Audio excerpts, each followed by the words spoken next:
ఈరోజు నాకు పెద్ద ప్రమాదమే తప్పిందని చెప్పుకోవచ్చు. ఎందుకు అంటే ఇక్కడ చూడండి, ఈ పాము నేను పొలంలో ఒకదాన్ని పని చేసుకుంటూ ఉన్నా అనమాట. నేను ఫోన్లో సాంగ్స్ పెట్టుకునే చేసుకుంటాను ఆల్మోస్ట్ ఆల్ పనులన్నీ. ఇది వచ్చే సౌండ్ కూడా నాకు సరిగా వినిపించలేదు, నా పక్కనే పోయింది పాము.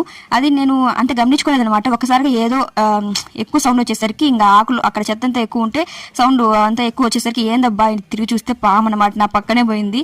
మేబీ నేను ఎక్కువ సౌండ్స్ పెట్టుకోవడం వల్లనే ఏమో అది నన్ను ఏం మాట్లాడలేదు. ఇంక ఇక్కడ ఎవరో ఉన్నారని తెలుసుకుని పక్కలో కొంచెం ఫాస్ట్ వెళ్ళిపోయింది అనమాట. సో వెళ్ళేసరికి నేను ఇంకా అనుకోకుండా చూసి కొంచెం భయపడ్డాను, కొంచెం పరిగెత్తి పక్కకి వెళ్ళాను అనమాట. ఇంకా మళ్ళీ ఇది ఎలా గిణం ఎక్కేస్తుంది కదా, మనల్ని ఏం చేస్తుంది అని చెప్పేసి వీడియో తీసుకున్నాను. ఈ గిణంలోకి అయితే వెళ్ళిపోయింది. ఇక్కడంతా ఎక్కువ చెట్లు ఉన్నాయి కదా, హైట్ ఎక్కువ ఉంది గిణము, ఇంక దీంట్లో వెళ్ళిపోయింది అనమాట. మనల్ని ఏం చెయ్యవు, మనం వాళ్ళని ఏం చేయకపోతే, కాకపోతే అది భయం అనేది ఉంటుంది కదా, అదే అనమాట. నాకు ఆ భయం వేసి చాలా భయపడ్డాను.